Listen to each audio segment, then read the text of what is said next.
if your plans change as far as a meeting or something like that, let me know as soon as we can so we can make sure the vehicles aren't sitting there waiting on you and that kind of stuff. I'll post my cell phone number in Blackboard. I don't want to put it on YouTube. So y'all can text me if you have any hiccups or speed bumps or anything like that. We're changing the order of where we're meeting, where we're going. So that's not that big of a thing. For the lab reports, for those of y'all that weren't in last class, we're visiting a beef farm and a tobacco farm. So for your lab report for the plant science class, you write up your report about the tobacco part of it. For the animal science class, you just write up on beef part of it. You don't need to do 2 parts for both of them. So you basically, you can write one report, split it in half, and put the one in one class, the other in the other class. So for those of you that are only in like the animal class, you'll go to both parts of the trip, but in this case, you'll only need to write up what your observations are from the beef cattle farm that we're going to. But some of the trips are going to relate to both animal and plant classes, so you'd only write one report and post it in both places. And the Blackstone Extension facility in the agriculture extension facility in Blackstone, they're having a family and farm day this Saturday. We've got a table there. If any of you want to go and take pictures, that's fantastic. If any of you are willing to like volunteer to hang out at the table and give out cookies to kids for an hour or something like that, please either email me or Dr. Dalton as soon as possible so we can. And yes, you can actually have a cookie too if you're there doing that. So if anybody is willing to or are interested in doing that, please email either me or her as soon as you can. And I think that's all I had. So, Dr. Brooks, we got a little bit of a late start last Wednesday playing your recording. So we basically got through the content, but we had to stop it before you got to talking about the career assignment. Okay. So you had stuff posted about the career assignment, but all of you talking about it didn't come up. So I don't know if that's going to change what you say for the beginning of this class today. Okay. Yeah. I mean, if did you make an announcement about it, or like, did they know about it at all, or just if they've seen it? I sort of talked about it in passing, knowing that it was going to come up in the recording, but then it didn't end up coming up with the recording. So I'm not sure how clearly everybody got the fact that it existed. Okay. Yeah, it was at the very end, and like people were asking me a lot of questions after that lecture, so it was like at the very end. But yeah, I can extend the deadline. I'll extend the deadline to next Wednesday or something. That's when the test is going to be, so I don't know if like people want to be working up on it up until the test, but I can extend the deadline just in case anybody like missed your announcement, to give them a couple extra days. Okay.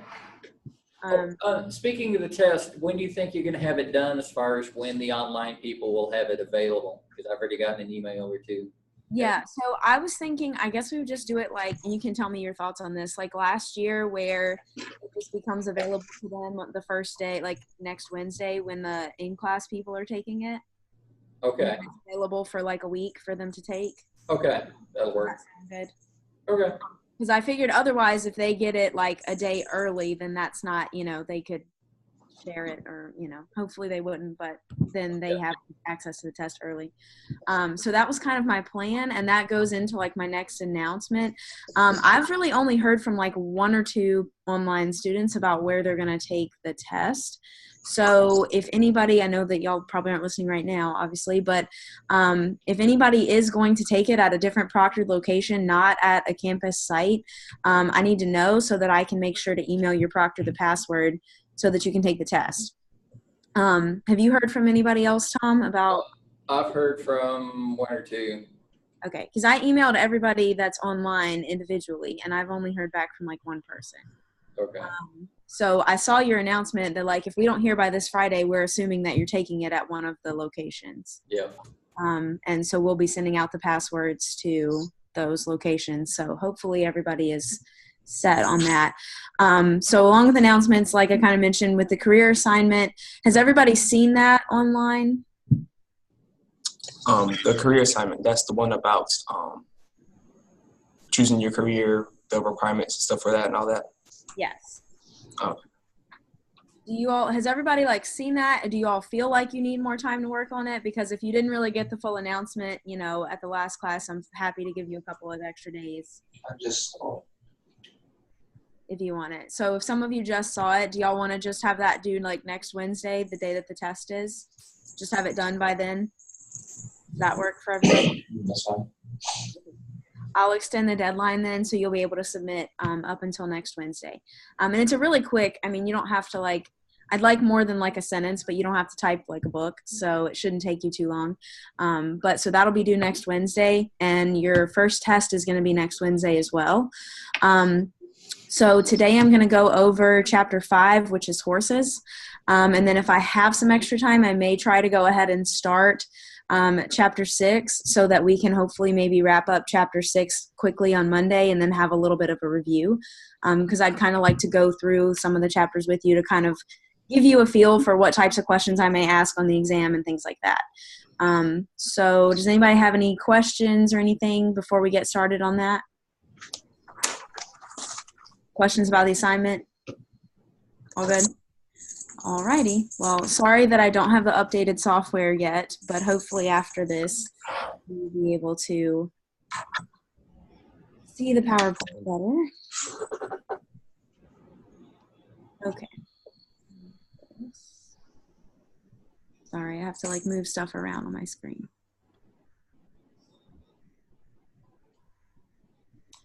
Okay. Can everybody see the slides? Yes. Okay. Sorry that they're not bigger. Hopefully the update will fix that for next class period. So today we're going to be going over Chapter 5, and we're going to be talking about horses. Tom, you feel free to jump in if you have anything to add to the horse lecture. I'm in denial now. We'll let you just give the goat lecture next time, whenever that comes. I don't think so. So the objectives today are just to give you an introduction to horses. We'll talk a little bit about the classification and evolution of horses, domestication of horses, which we've kind of briefly mentioned before in the first lecture, the history and the use of horses, some definitions and terminology that kind of go along with horses, and then we'll talk a little bit about horse reproduction, genetics, nutrition, and housing. So we're going to cover a lot in this lecture, so it's going to kind of be just a lot of information thrown at you, but we're not going to go super into detail about each one of those. So hopefully it's not too overwhelming. And feel free to stop me if you have any questions. We'll also hit breeds of horses, uses of horses. We'll talk a little bit about horse races, drug use and abuse in racehorses, and then donkeys and mules, and then the consequences of the decline in horses and mules. So horses and ponies are domesticated members of the species Equus caballus. And so throughout Eurasia, which is the Europe, Asia region, Northern Africa and the Americas, after Europeans came, there's been a very close relationship between people and horses. So I'm sure all of you know that there's a horse and there's a pony, and that they're obviously different. Horses are a lot bigger. But so how do we actually make that distinction? So the difference obviously is in size. And so where that cutoff is ponies are considered below 14.2 hands in height at the shoulders or the withers. And we'll kind of go over how you measure that a little bit later. But so that, when I actually learned that was kind of interesting, because you always think of ponies as kind of the little miniature ponies, but actually there can be a rather large, it looks like a horse that's 14.1 hands, but it's actually a pony because based on the classification. So that's a good number to know if you're going to be in animal science and work around animals, just some kind of general knowledge that horses are above 14.2 hands and ponies are below. So some exceptions, though. There are always exceptions to every rule, I feel like. Welsh ponies are called ponies regardless of how tall they are. And there are breeds of very small horses that are called miniature horses. So those are the two exceptions, which are kind of big exceptions. But the general rule is the 14.2 hands is the cutoff. So while we're talking about hands, some of you may be familiar with how to measure a horse's height if you have horses. And so if you aren't familiar, horses are measured in hands. So one hand is equal to 4 inches. So if you kind of, I guess, think about the size of your hand, it would depend. Maybe, I guess, 4 inches seems a little small. But anyway, 4 inches is called a hand. And so where you measure the horse height from, and this will probably be a test question, because a lot of people, like, you tend to think, oh, well, you measure it from the tallest point of the horse, which would be like the head, right? But actually you measure horse height from the point of the withers. So you can see this green line, and you can see at the top, the withers, the very top of the shoulder, is actually where you're going to measure their height at. So that's really good to know, because if you have never really been told that, a lot of people think you just go from their top of their head down to the ground.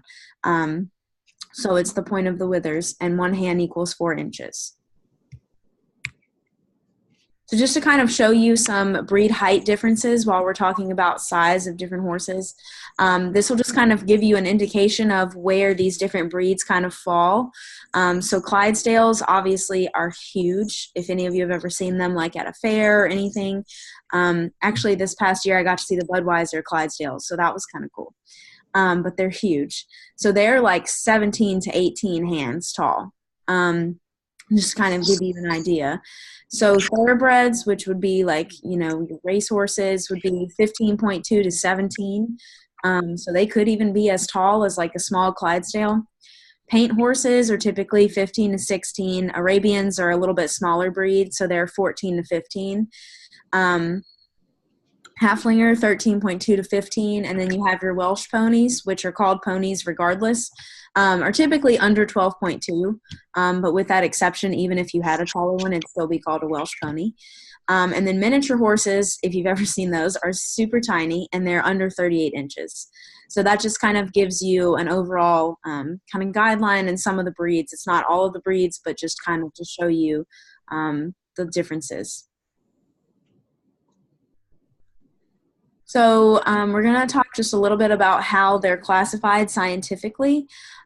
So when you classify anything, you get all the way out to genus and species. But so you start with kingdom that they're in, the phylum, class, order, family, genus, species. I don't know if this is ringing any bells from like high school biology.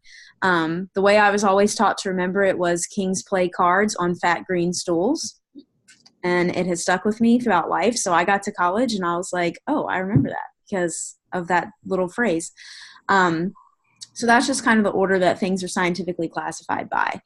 And so the order that horses fall under is Perissodactyla. And so that dactyla is kind of meaning like digits. That's what it's talking about, like your toes and things like that. And so that order contains the odd-toed ungulates, which are plant-eating or grazing mammals with an odd number of toes. So horses have one hoof, so that's basically like you consider that one toe, and that's an odd number. So like cows and sheep would have 2, so they would be even-toed. So we'll talk about that a little bit later. And then ungulate is any hoofed mammal. That's what that term means. And also heads up for the test, anytime on the PowerPoint where I have a term bolded and underlined, I think that that term is the term you should know. So there's a good chance that anything that's bolded and underlined is going to be a test question. Just a little hint there. So just means any hoofed mammal. So odd-toed, like I just said, would be like horses or rhinoceroses. And then even-toed, you would have cattle, pigs, camels, deer, lots of things in that category. So to further classify them, they're in the family Equidae or Equidae. I'm not exactly sure how you say that. And so that family also has donkeys, zebra, and then the Asian wild ass, and then the wild horse. So the ancestors of today's horses split from those of the donkey and zebras about 2.4 million years ago. So they used to kind of all be, together in one line, and then the ancestors of each of those species split off. So how do horses evolve? So it looks like the evolution of horses basically happened through a gradual increase in size. From the earliest ones that I'm not even going to attempt to say that word because I don't even know how to say it, or the dawn horse. So the horse ancestors were medium-sized, and I think I have a picture of these. Yeah. And so they weren't as large as horses that we see today. So you can see that, and I'm not going to attempt to say all of these names of all the ancient horse types because I would just completely butcher them. But so you can see that the increase in size was evident. And so this one, I guess Mary Chippus is how you'd say that, was approximately 10 hands. So you can see that there's been a large increase in size over time to get to the horses that we think of today. So much of their evolutionary history was actually in North America. So some of the genus actually migrated to South America and Asia 2.6 million years ago. And again, on the test, I'm not going to ask you to tell me 2.6 million years ago. I'm not going to be that specific, so don't worry about all of that. So in Asia, they diverged to ancestors of horses and then the zebra branch. So there were actually wild equids present until about 12,000 years ago. And the evolution was not linear, like I said. So you kind of had like a path, and then you split off for horses kind of went that way, and then the zebras kind of came from another line, and then donkeys. So there were many branches of this family tree. So all branches except the Equus branch are actually extinct. So I guess we're backing up. So the Equus branch would still contain your donkeys and zebras and everything, obviously, because they're not extinct. So horses were domesticated about 6,000 years ago in 4000 BC. And so the first domesticated horses were actually used for food and transportation. So this allowed for more success in hunting larger game because obviously people can move a lot faster if they're on a horse than if they're just chasing something down. And so that led to a population increase of early people.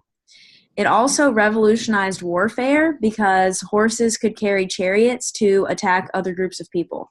So you can imagine how having some horse-drawn chariots would really change up things on the battlefield as opposed to just people kind of running at each other.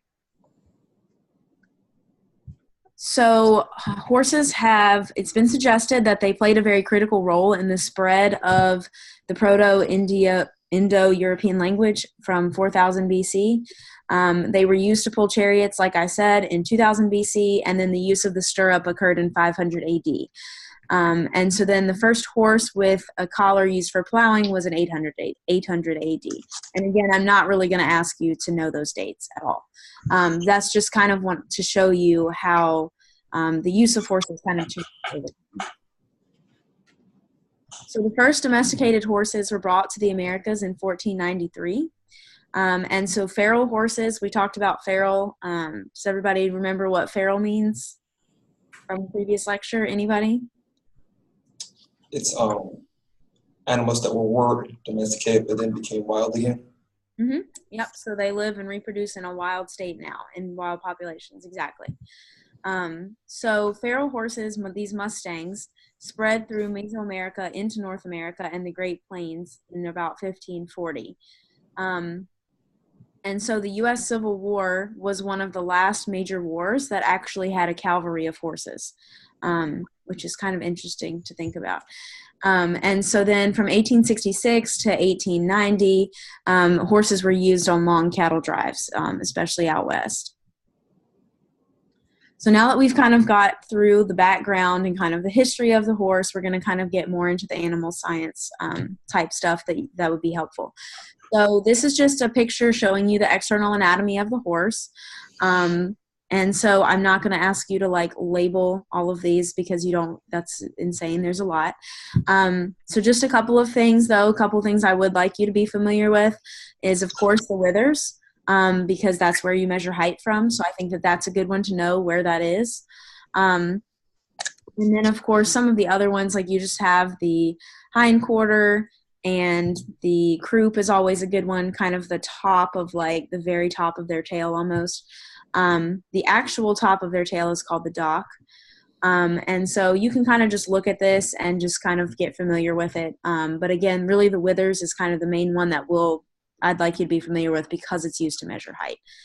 If you want to go a step further and like memorize all of this if you're really into horses, then go for it. So I'd like to talk a little bit about equine conformation. So conformation basically is how you evaluate a horse's bone structure, musculature, and body proportions in relation to each other. And so this is really important, I think, and this is something that I really wanted to touch on because I remember talking about this in my animal science introduction class. And this is important, I think, because if you're going to buy a horse, it's good to know kind of how to evaluate that horse just by looking at it. And because conformation problems can limit a horse's ability to perform specific tasks. Sorry, I can't talk this morning. So it's important to evaluate before you purchase a horse or start competing in horse judging contests. Because if you have a horse that you want to do certain things, it may not be built for you. So it's really good to know. So there are different aspects of conformation, and so we'll talk about what they are, and then we'll kind of show you how you kind of evaluate that with some pictures. So balance is the most critical aspect. So also, I'm just going to point this out there. Balance is bolded and underlined, so you might want to be familiar with it. It's essential for the quality of movement and performance of the horse, and it is determined by bone structure. And so I kind of think balance, bone structure, both start with a B. I don't know if my little sayings are like helpful for you at all, but that's how I keep it straight. So basically it refers to the equal distribution of muscling and weight from the front of the horse to the back of the horse, and then from its top to its bottom and from side to side. So basically overall balance. Is that animal very well balanced overall? It's not determined by weight, but instead it's determined by proper angles and proportions of different parts of the body. So this probably sounds like a lot, but you'll kind of understand this better when we get to the pictures. So here's what I'm talking about. So ideal balance would be this horse at the top, and that is when the shoulders and hips are at about a 45-degree angle. So if you see that angle right there, that's about 45 degrees, and then you look from the withers out over the shoulder, 45 degrees. And so you can kind of look at that horse and see that it looks pretty well balanced, right? So then some examples of where that can go wrong is like down here on the bottom left, you have a steeper shoulder. So you can kind of see if you look at that angle of the top one compared to this on the bottom, you can see, like in that picture, hopefully, I don't know how big it is for you, that shoulder is a little bit steeper. And so this is important because if you're riding that horse, a steeper shoulder is going to create more of a jarring movement, and that horse is going to have a shorter stride length. So like if you're trying to get a good show horse or something like that, you need to know how to look at this and what problems it may cause for you down the line. So then on the right, we have a steeper hip. So you can kind of see, compared to the one on the top, how much steeper that angle is. And so a steeper hip will actually lack a good range of motion to power the movements. So that horse's gait is probably going to be a little off compared to if you were riding the horse in the top picture. And hopefully those pictures are big enough you can kind of see that. But it's really important because it really can tell you a lot about how it's going to hold up over time. So structural correctness is another aspect of conformation that you need to look at, and it's the second important aspect after balance. And so this is determined by the structure and the position of the bones in the legs. And so this part is very, very critical with horses because their legs take such tremendous impact with everything that they're asked to do. So it's not, you wouldn't really worry about it as much in like a cow because you're not going to be riding a cow. Like they're walking around a pasture, but you're not going to be racing them or like jumping them or anything like that. So this is especially critical in horses. So conformational defects affect the way of moving and can lead to future lameness. So it's not just a problem where like you're going to have a bumpier ride. It can actually lead to lameness down the road, and you may actually not get as many years out of that horse as you would if you had a horse with better conformation. So if it's more structurally correct, then that means there's an even distribution of impact across all four legs, which makes them less prone to injury. So conformation is extremely important for many reasons. So this is just to kind of show you again some examples, just looking at a horse. So you can have conformation faults of the forelegs. So here we start over here on the left with normal. You can see that that line kind of comes down and it's straight all the way down. You could have a horse that stands kind of wide. You could have one that stands a little more narrow. And another thing is toes out. So the toes kind of angle out. So it looks like they kind of stand a little bit wide, but also angled out. You could have pigeon-toed or bow-legged horses. And then there can also be knock-kneed, where the knees kind of curve in. So you can see just from looking at the pictures how kind of all of those could really cause problems for you down the road. And then another thing, when you're looking at them from the side, there can be problems there. So you have normal down here on the left. You could have what's called camped out. You could have calf kneed, where the knee is behind where you want it to be. Camped under would be that they kind of stand with their leg a little bit too far, like in behind them. And then buck kneed would be if that knee is kind of over the rest of the leg. So hopefully this slide will kind of help you to give you an idea. And I'm not going to ask you like each one of those. This is more just information I think is helpful in an animal science class and that I learned in mine. So looking at the back legs, basically you can have the same problems that you had with the front legs. So it just kind of shows you the ideal position. Stands wide, close, bow-legged, or cow-hocked is when the knees kind of come in. And then, of course, that ideal position up the back leg. It shows you the angle that you want it at, and then you can kind of have under, out, or post-legged, which is actually when their leg is too straight. So their back leg actually needs to be at a little bit of an angle, like in this ideal picture here. And post-legged is if it's too straight. And so if you're riding that horse, it's going to be an extremely bumpy ride because that leg is basically not going to have a whole lot of give. It's just going right up and down. So all things to kind of think about if you're going to get a horse or look at a horse. And I actually kind of look at it too, like I would look at it if you're going to, if you're looking at like a cow to keep around or a heifer to keep around to breed, you could look at her conformation because if she has bad legs, you may not want to choose her. So it's not just for horses, but we kind of talk about with horses, like I said, because of what they're used for. So other aspects of conformation are just called way of going or tracking. So kind of just basically how they move. And that's obviously affected by their leg conformation. And so a horse with the correct leg conformation will have a full range of motion and move with no interference. It will look beautiful and it will feel smooth. Muscling, it really depends on the breed. So for muscling, you can kind of look at the chest, forearm, loin, stifle, and gaskin areas, which if you like want to know what those are, you can go back to the anatomy picture. And then the muscle should be well defined. So breed and sex character is another aspect, and that basically just refers to how well a horse represents its breed and its sex. Any questions on conformation before I move on? Good. So now we're just going to talk a little bit about horse reproduction. So like I said, we're going to hit on a couple different aspects, reproduction, nutrition, and different things. So it's going to seem like a lot, but we'll kind of get more into detail later. So there are just some like key terms that I want you to be familiar with. So horses are long day breeders. So they breed in the spring so that foals are born in the spring. And that is because their gestation length is 336 days. So it's almost a full year. And so obviously if you want them born in the spring, then they need to be bred in the spring. So horses are what is called a seasonally polyestrous, and we'll kind of be talking about that a little bit more in depth when we get to like the repro lecture. So all that seasonally polyestrous means is that they will have multiple estrus cycles during only part of the year.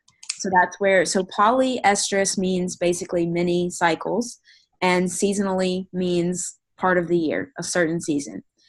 So that's kind of the breakdown of that terminology. So seasonally polyestrous is also a term that I'd like you to be familiar with for the exam. So they're increasing daylight hours in the spring and summer. And so actually that will start increasing the mare's cycling. So daylight hours in everything kind of goes into when an animal is going to start cycling and get ready to be bred. So obviously the natural breeding season in the northern hemisphere would be spring and summer. And then that would be opposite if you're in like South America, for example. So definitely be familiar with seasonally polyestrous.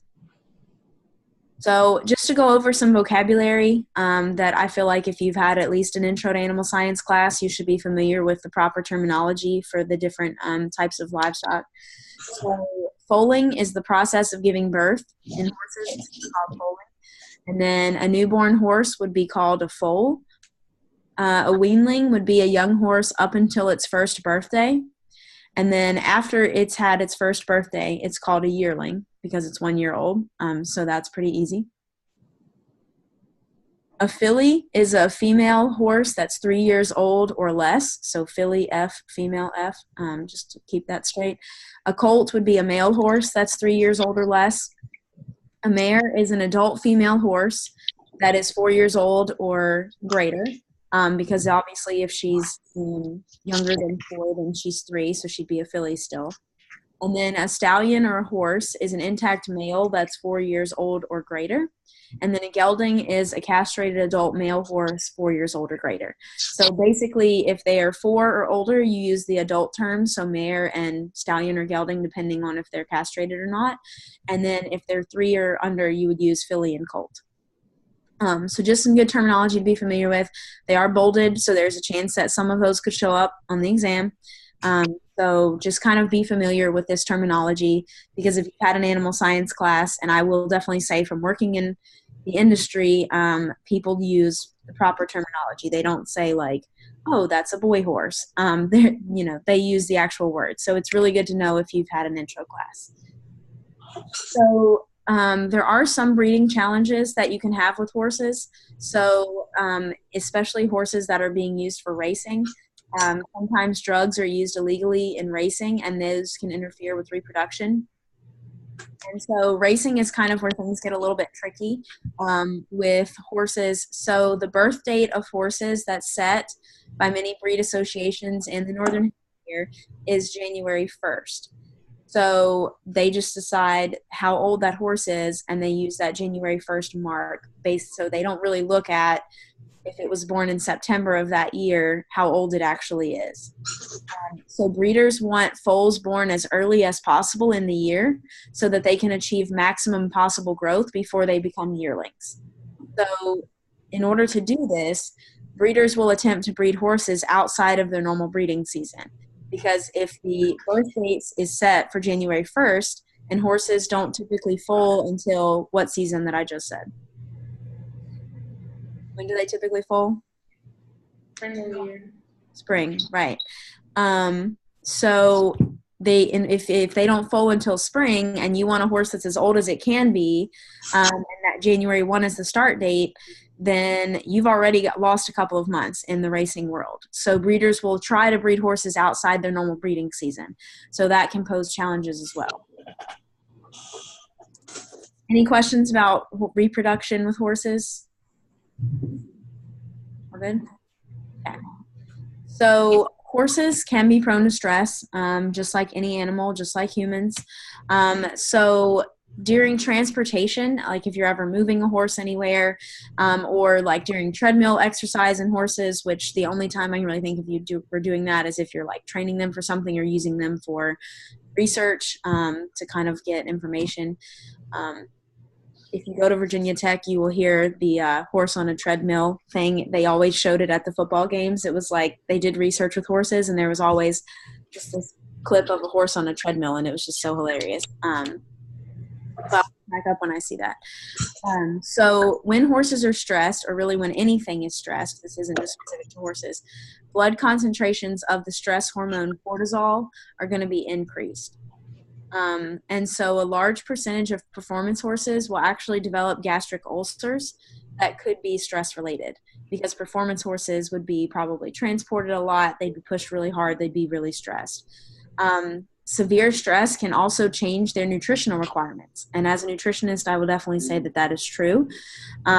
Looking at how you feed animals when they're having like a disease challenge or a heat stress challenge is completely different from how you would normally feed them. Well, not completely, but you do make adjustments, so it is different. And horses can also be susceptible to problems with glucose balance. And so glucose is a sugar. And so if anybody like knows anybody who's diabetic, that's kind of the problem. You have like glucose issues there.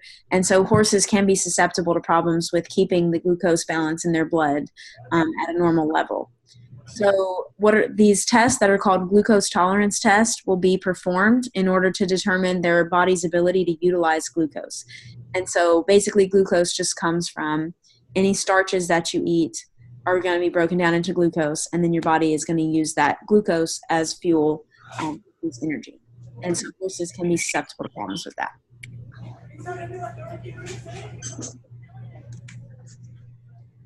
Did somebody say something? Have a question, or is that just sound? Okay.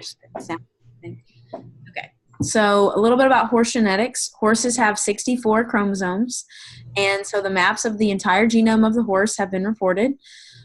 So the mare actually not only provides just half of the chromosomes of the offspring, but also mitochondrial DNA.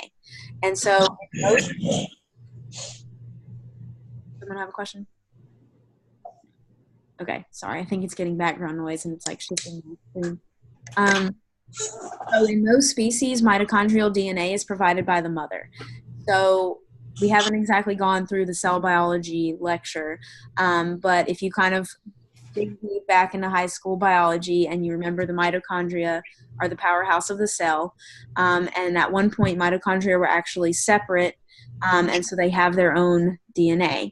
And so that's where you get mitochondrial DNA. And so while for the overall organism, you get half of your chromosomes from your mom and half from your dad, mitochondrial DNA, for some reason, comes from the mother. So that's kind of something cool to know. And so and the reason that that's very interesting is because in horses, there's evidence that part of the mitochondrial DNA, it's just called the D loop, so that's just literally a part of the DNA, can actually affect horse racing performance. So that's really interesting because if you know that that can affect horse racing performance and it's specifically provided by the mother, then you don't really have to necessarily, you need to kind of like keep that in your calculations. So it's very interesting to know. Okay, so moving on to the digestive tract and nutrition, and this may be the part where I turn into kind of a nerd because nutrition and digestive physiology are kind of my thing. So the equine digestive tract is on this picture, and you probably can't see the little writing because it's kind of small, but I'll just kind of go over it with you. So basically, obviously, you have their mouth up here. And you have the long esophagus, which is just the tube that goes from the mouth to the stomach, like in a lot of species. And then you have the small intestine, and then the cecum, which in this picture is kind of looks like some sort of invisible thing there. But it's actually going to be on the right side of the abdominal cavity. And the cecum is where some fermentation and everything occurs. And they have a really, really large cecum. They also have a very large colon, which would be your large intestine. And then they have a small part of the colon too, and then the rectum.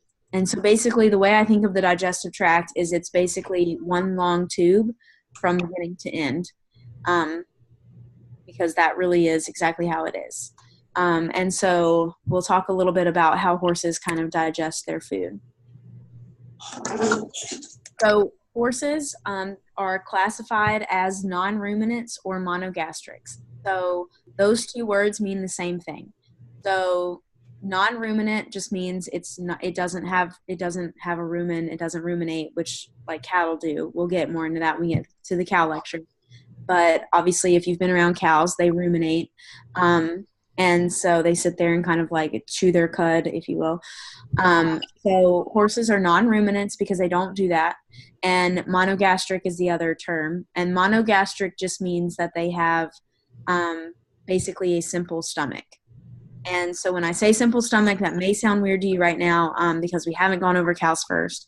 But when we get to cows, you'll see that cows and ruminant stomachs are much more complex than like horses, pigs, and humans.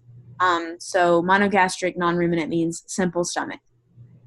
So another way to classify animals' digestive tracts or classify them nutritionally is based on what they eat.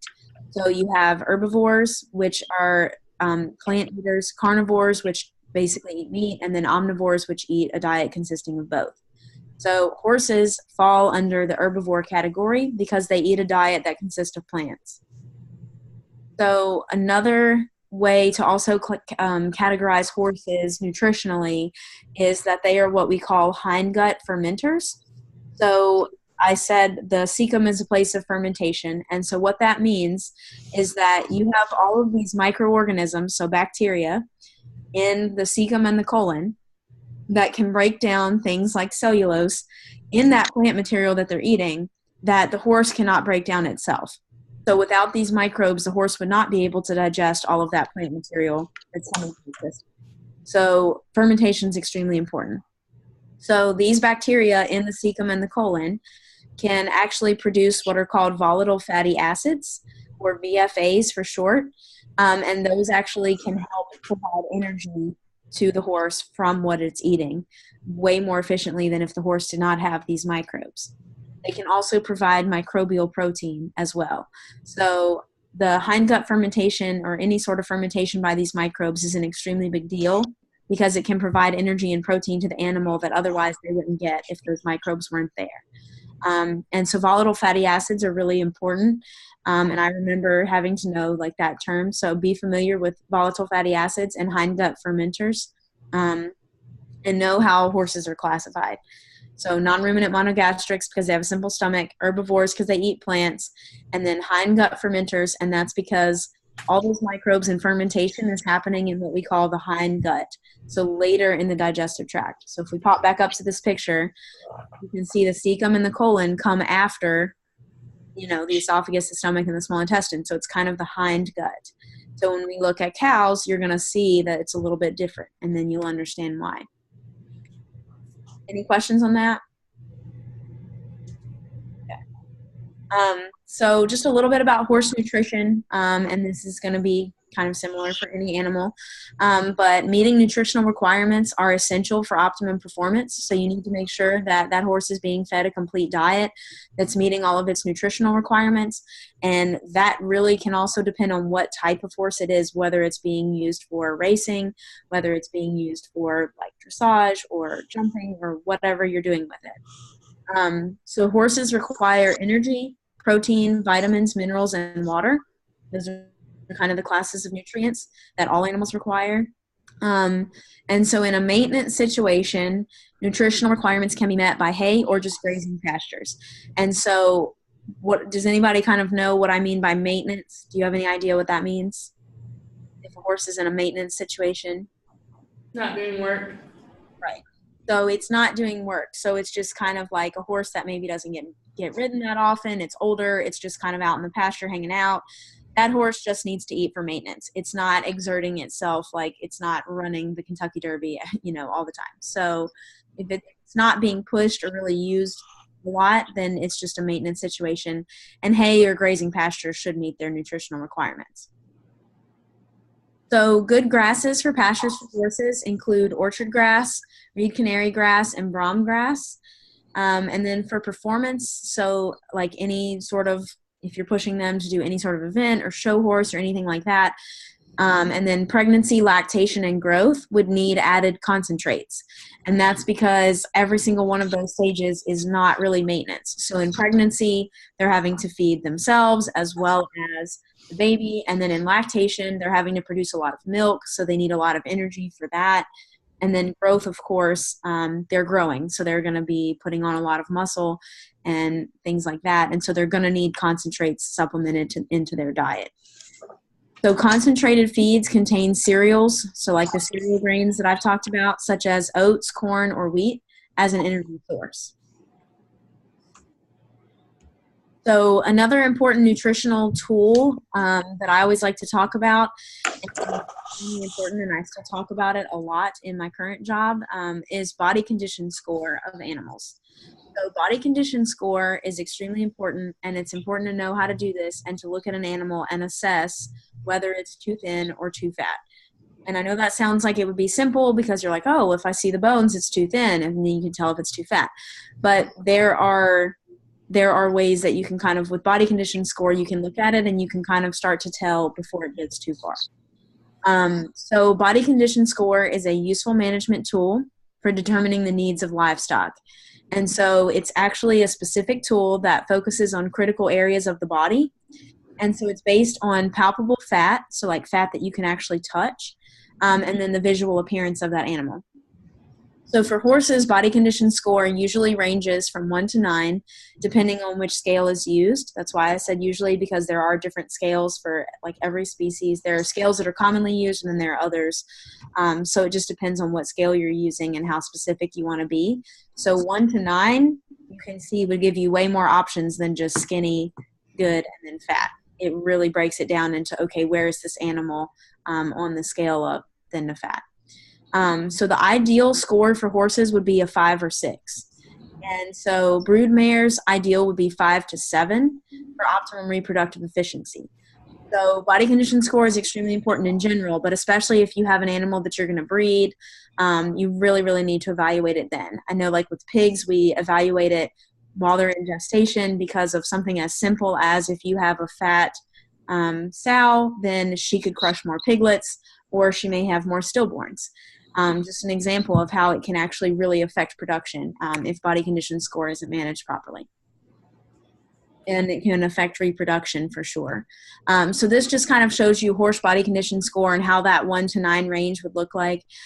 So I'm not going to really explain each one of these, but basically you have the very thin, you can see all the ribs and the hips, and then you kind of go up from there. And then this 5 to 6 right there would be ideal. And then if you're going to breed her, then you could kind of maybe go up to 7. And then as you can see, once you get to like 8 and 9, you can start to see, like, especially in the neck, how there's a lot of palpable fat in that area. And so that animal needs to be taken off of concentrates and kind of taken back down to a lower energy diet.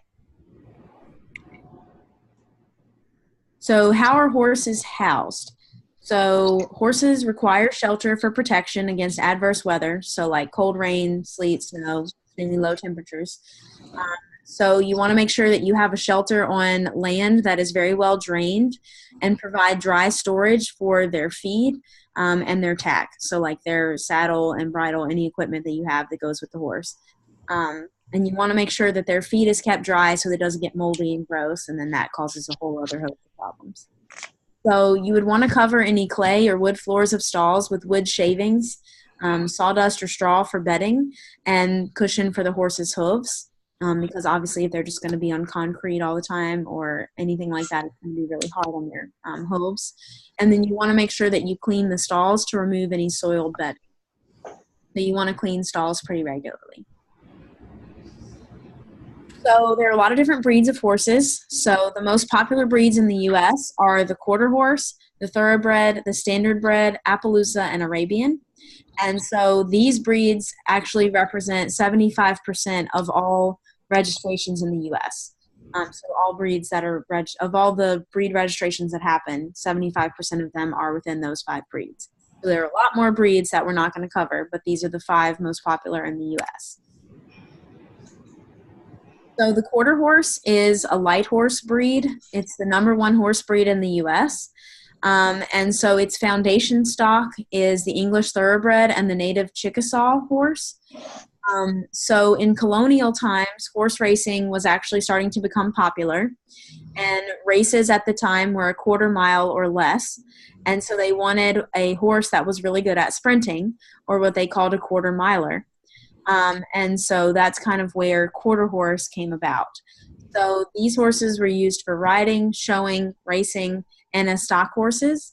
And they were also used during U.S. westward expansion. So when we were heading out west to explore, quarter horses were very much involved.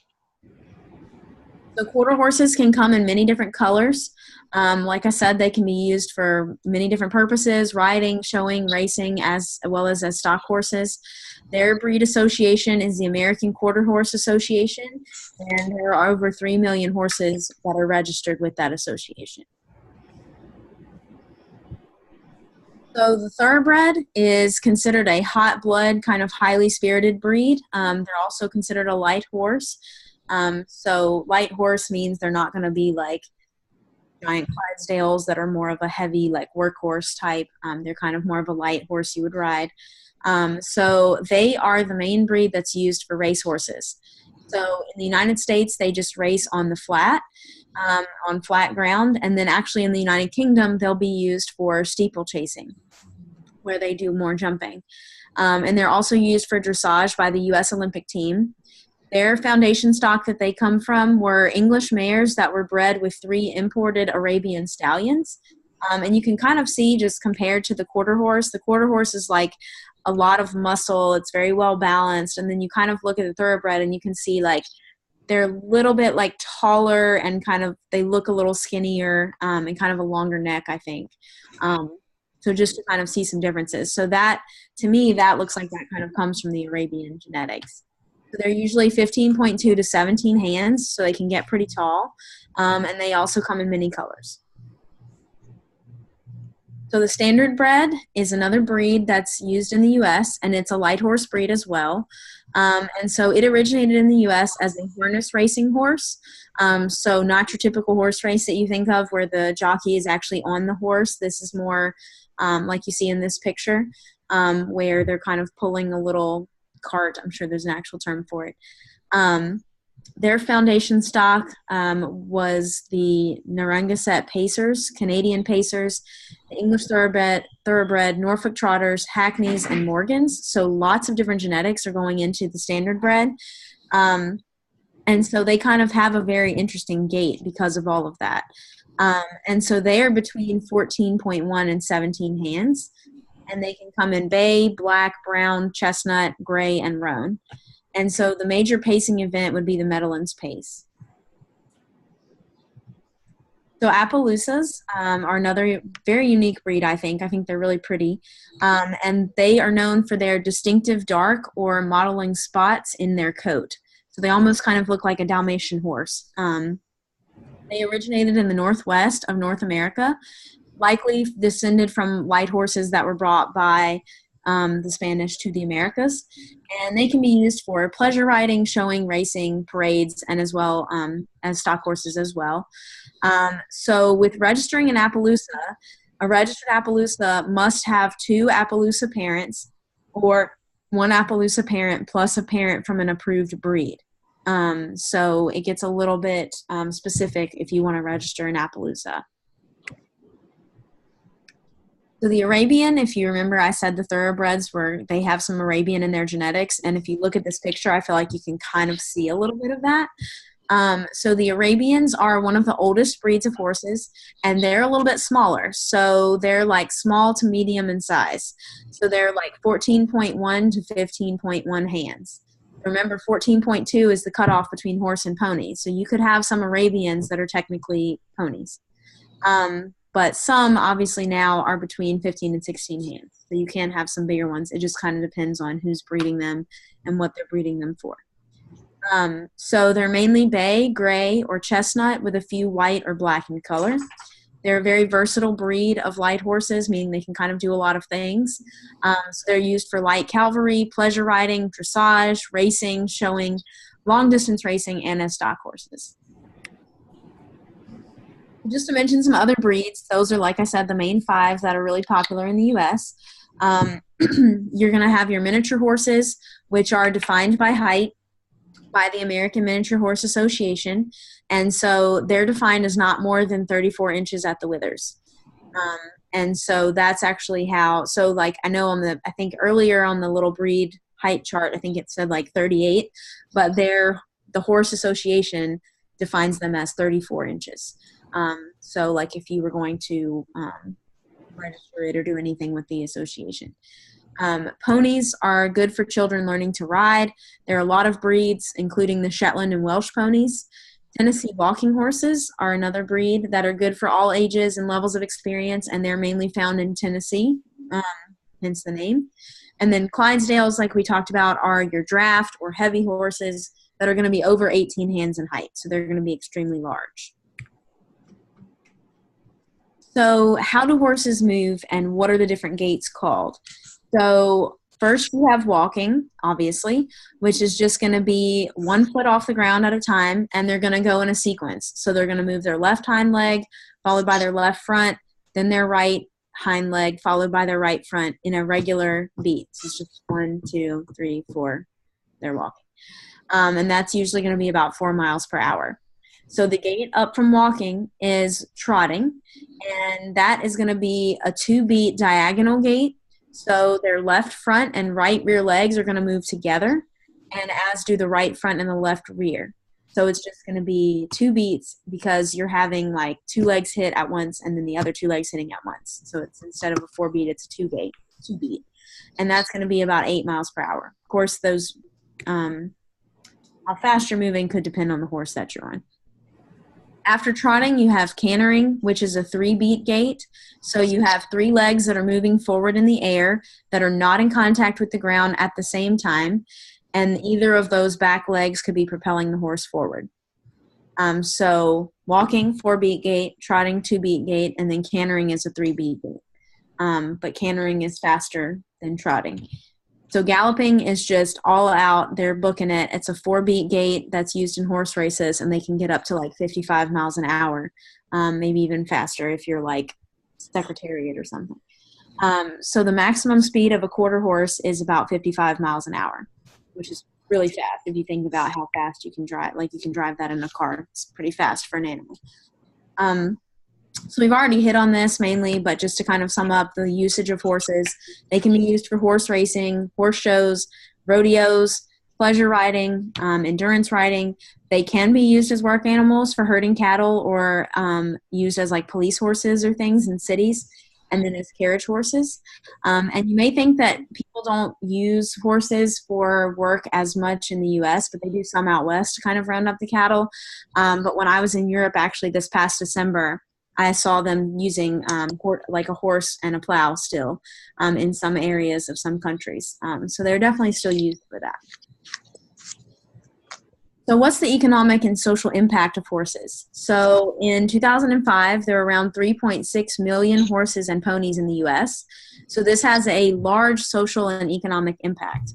So in the early 2000s, horse racing employed like 400,000 people and generated almost $35 billion. And I can only imagine that that number has gone up now that we're in 2018. So 4.3 million Americans ride for pleasure, and so there are about 3 million pleasure horses that are just kept around for that purpose. So the pleasure horse industry employs over 300,000 people and generates $30 billion. And again, it could be even more now. So they have a pretty big impact on the economy. So horse racing, like I said, there's thoroughbred racing and quarter horse racing. There's also standardbred or harness racing where the horse pulls a 2-wheeled little vehicle called a sulky or race bike. I knew there was a term, carrying a driver. And like I said, when we talked about reproduction, drug use and abuse in racehorses can be a big issue. So some drugs are legal and some are not. So horses are routinely tested for drugs that could influence their race performance. So just like people, if they're doing any sort of like bodybuilding show or anything like that, you'd be tested for drugs. So other uses of horses, endurance rides, which would be a race over a trail of 50 to 150 miles, so much longer than your standard horse race that you think about. Riding for the disabled, so improving physical and mental health of people that have like a handicap or other issues with therapeutic riding. One of my friends actually does that, and she loves it. And then crowd control, you can use horses. Police use horses, and the military can use them for crowd control. And then just briefly, I have a few slides about donkeys. So donkeys are used extensively in agriculture and for transportation. And so they were domesticated from both the African wild ass and the Nubian wild ass, which are just 2 types of donkey, basically. And then mules are a cross or a hybrid between a male donkey and a female horse. So it's not just a cross between a donkey and a horse. It's very specific that it's between a male donkey and a female horse. So mules can be used to pull a plow or cart or be ridden or used as pack animals. And the country with the most mules is actually China. So hybrid vigor is a term I want to touch on when we're talking about mules, because this is where it's really, I think mules kind of help explain this a little bit. They're a good example. So hybrid vigor is in bold and underlined, hint, hint, is an improvement in qualities that arises from crossbreeding genetically different plants or animals. And so why would you want to crossbreed? Why is that important? So hybrid vigor is when animals have better qualities than the two different animals that they were bred from. So they can exhibit better hardiness and resist sun better, and they can also be more resistant to heat and disease. So basically you could have a purebred mom, a purebred dad, and then you could breed them and you could get hybrid vigor, and that animal's even better than both of those because it's crossbred. So make sure that you understand that term and be able to give me an example, which obviously mules would be an example because they're a little bit more resistant to things compared to like a horse or a donkey. They're a little bit more parasite resistant. They're a little bit hardier. They can handle kind of more things than a horse or a donkey individually can. So they can be male or female, but they're normally sterile with either very low fertility or they're completely infertile. And this is because there's a different number of chromosomes in donkeys and horses. So when you cross a donkey and a horse, the mule is going to get a chromosome number that's in the middle, typically. And so they can't breed with either one. And so that makes them sterile or have low fertility. So horse and mule numbers have actually declined by 80% since the beginning of the 20th century, and that's because land that was previously used for them to forage on has needed to be freed up, and there's been a large increase in the numbers of horses used for recreation, and so obviously mules are not used for recreation. So there's been an increase. I think that's supposed to say decline of donkey and mule numbers, maybe. I think I messed up on that slide. So green fields kept for pasture in rural areas together with the outer suburbs. So I think, I'm trying to remember how the book puts it. I think they're trying to say that the horses that are used for like plow animals or like that has decreased because more horses are being used for recreation, if I remember correctly. But there has been a decline in the number of mules. Okay, that's the last slide that I have. Does anybody have any questions or anything? I know that was a lot of information.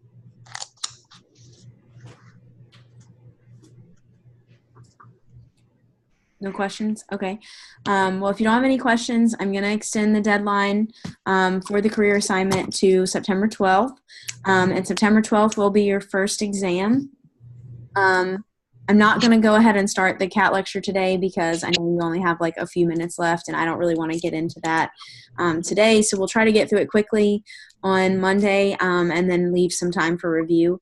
The lecture on Monday, the CAT lecture, I believe it is, will be on the test, but there won't be that many questions from it since we're covering it kind of right before the test. But so definitely pay attention on Monday because I'm going to try to do some review. So any other questions? Assignment due the 12th. Exam 1 is on the 12th. Online students, please let me know if you have a proctor that's not going to be someone on campus. And everybody have a good rest of your day. Okay. Bye, everybody.